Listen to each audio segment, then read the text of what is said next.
Bonjour et bienvenue à une autre vidéo de Scrapbook Central.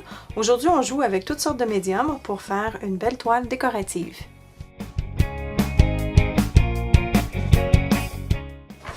Vous allez définitivement avoir besoin de votre tapis pour artisanat. Si vous en avez un plus grand, ce serait préférable. Vous protégez votre surface de travail d'une façon quelconque. On va travailler avec les canevas. J'ai ici ce qu'on vend en magasin. Ça vient en paquet de 2 canevas.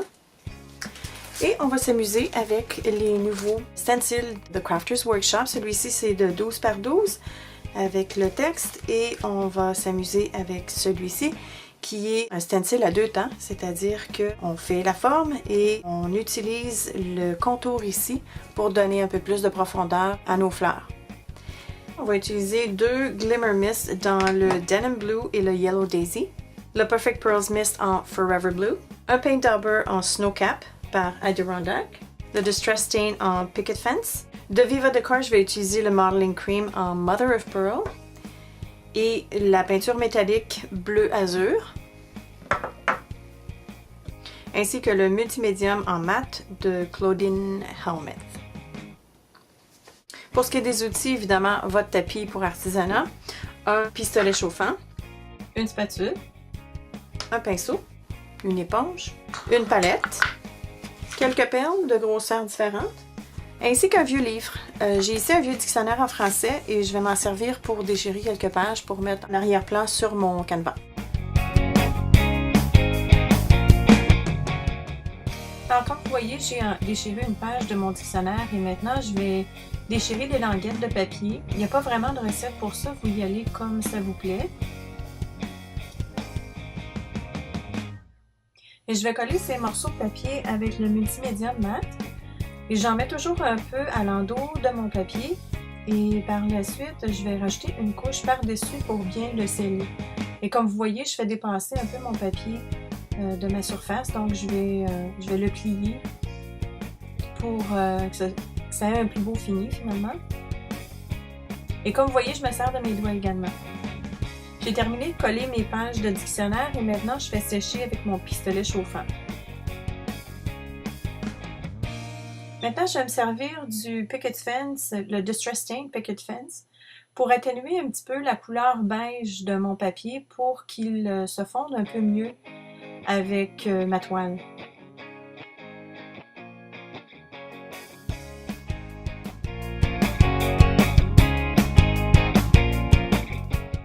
Je vais utiliser le pistolet chauffant presque à chaque étape afin de m'assurer que chaque couche soit bien sèche. Maintenant, je vais me servir du Glimmer Mist Yellow Daisy pour appliquer une couche de jaune sur le haut de ma toile. J'y vais doucement avec la couleur, c'est toujours plus facile d'en rajouter que d'en enlever.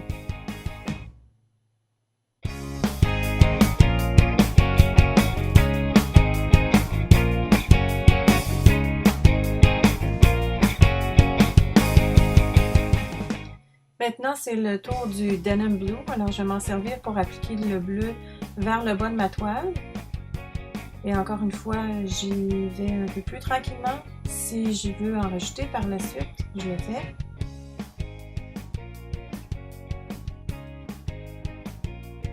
Une chose amusante à faire, c'est de pencher la toile lorsque le Glimmer Mist est encore mouillé pour créer des effets de coulisses.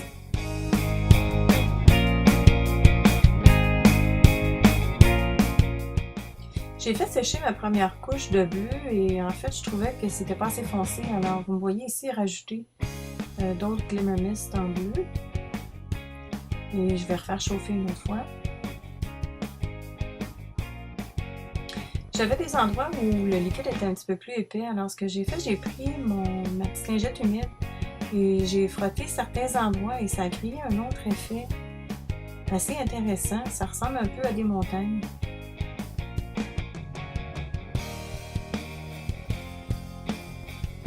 Maintenant, pour créer un autre effet d'arrière-plan, je vais me servir du premier stencil, celui 12 par 12 avec l'écriture.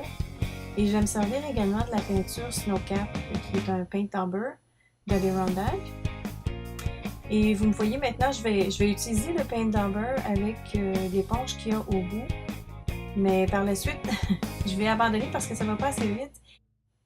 Alors j'ai décidé de prendre un peu de peinture et le mettre sur mon tapis et d'y aller avec une éponge plutôt. Et maintenant, le grand dévoilement. Et c'est exactement l'effet que je recherchais. Je vais maintenant créer mes fleurs au bas de ma toile avec le stencil des fleurs de pavot et la peinture métallique de Viva Decor dans le bleu azur.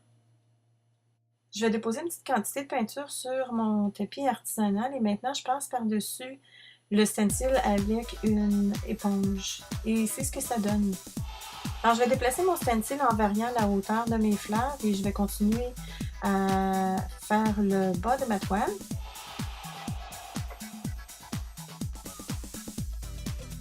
J'en suis maintenant rendue à ma dernière fleur. Et comme vous remarquez, j'ai certaines fleurs qui se chevauchent et ce que j'ai fait sécher la peinture avant de poursuivre afin d'éviter les taches. Évidemment, encore une fois, avant de poursuivre, j'ai fait sécher. Et je vais déplacer la toile pour vous montrer l'effet métallique de la peinture Viva Decor. Ça fait vraiment un beau bleu métallique, c'est assez dramatique.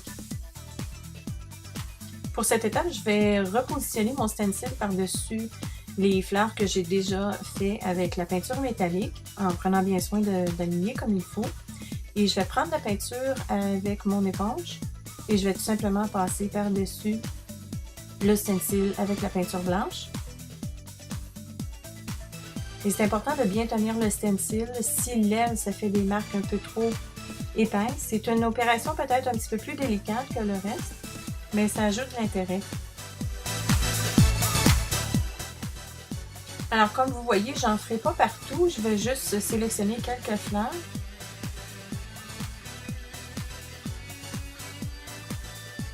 Et voilà ce que ça donne.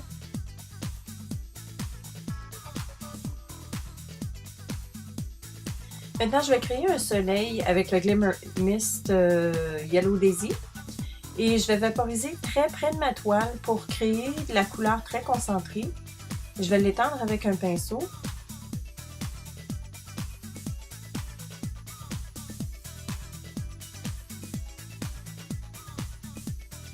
Et je trouve que c'est un petit peu plus pâle, trop pâle, alors je vais en remettre une deuxième fois. Je vais créer des nuages par-dessus mon soleil. Je vais me servir de la crème à modeler en Mother of Pearl de Viva Decor que je vais étendre par-dessus les morceaux de papier que j'ai collés au début avec la spatule. Et je ne vais pas étendre uniformément, je vais absolument avoir de la texture.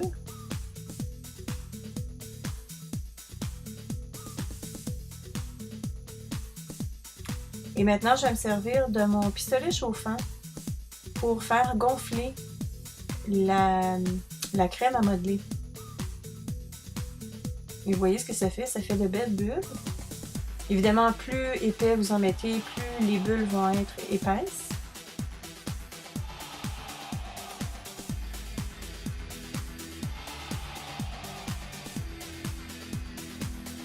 Et c'est ce que ça donne. Maintenant, je vais rajouter un autre effet au bas de ma page avec de la peinture métallique que je vais mélanger avec le reste de ma crème à modeler. Alors, comme vous voyez, je prends une petite quantité de peinture et je mélange dans ma crème à modeler avec la spatule et je vais l'appliquer au bas de ma toile avec la spatule. Encore une fois, je veux de la texture, donc je n'y vais pas uniformément. Et avant que ça sèche, je vais ajouter quelques perles à ma crème à modeler. Alors, vous voyez ce que ça fait. Et maintenant, je vais chauffer avec le pistolet pour faire encore mon effet de bulle. Et ce qui est intéressant, c'est que, étant donné que la crème à modeler va sécher avec les perles vont vraiment être ancrées dans la crème. Et voilà ce que ça donne. Ça fait juste une autre dimension assez intéressante.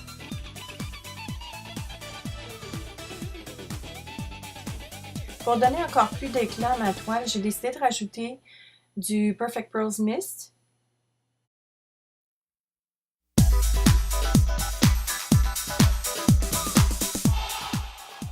le stencil avec les fleurs, il y a un souhait que j'aimerais rajouter à cet endroit. Par contre, je ne le veux pas en ligne comme ça. Alors, j'ai décidé de le faire en 2 temps. Donc, je vais faire Be True et To You tout de suite en bas. Et je vais me servir de la crème à modeler encore une fois pour ajouter mon souhait. Et je ne le veux pas parfaitement égal non plus. Alors, je ne m'appliquerai pas à 100%. Je veux, par contre, remplir toutes les crevasses et les rainures. Cette fois-ci, je ne ferai pas sécher avec mon pistolet. Et voici ce que ça donne. Ça prend environ 20 minutes à sécher complètement. Je vais rajouter mon élément final qui est cette belle branche de perle qui nous provient de Green Tara. Et je vais la poser avec le Glue and Seal, qui est une colle qui sèche transparente et mate. Ce qui était très important pour moi pour cette toile. Alors, je vais tout simplement me servir du pinceau qui est intégré dans la bouteille et je vais mettre une quantité assez importante à l'endos de ma branche. C'est une colle qui a l'air tellement inoffensive, mais elle colle vraiment. Alors, je vais mettre un dictionnaire par-dessus, je vais la laisser sécher environ une demi-heure. Et voici ma toile décorative terminée. J'aime beaucoup ce que ça donne comme effet. Et comme vous pouvez remarquer, mon arbre en perle est bien collé. Alors le Glue and Seal, c'est vraiment fantastique. Je l'ai laissé sécher avec mon dictionnaire par-dessus pour environ moins qu'une demi-heure, je vous dirais à peu près 20 minutes. Et ça ne bougera pas. Alors je vous montre les différents reflets, les différents effets qu'on a à notre toile.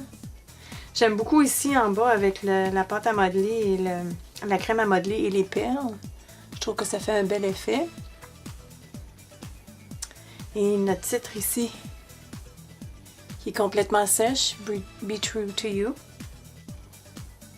Moi j'ai décidé de faire une toile décorative, mais on peut très bien se faire une belle page de scrapbooking sur Canva. Ce serait très joli également. J'aime beaucoup les éléments de ma page. Je trouve que l'arbre ici en perle vient rajouter une autre dimension un peu plus réaliste à un fond de page qui est très flou et qui se veut très flou d'ailleurs. Et j'aime beaucoup l'ajout des stencils qu'on a utilisés, le texte en arrière-plan ici, les fleurs avec leur contour également et le texte. Alors j'espère que vous allez venir faire un tour en magasin pour voir tous les beaux stencils qu'on a. Et évidemment, on en a de 12 par 12 et de 6 par 6 pour tous les goûts. J'espère que vous avez aimé mon projet et que vous allez essayer de vous faire une toile décorative également. Comme à l'habitude, si vous avez des questions, laissez-les dans les commentaires ci-bas et je vous reviens la semaine prochaine. Au revoir!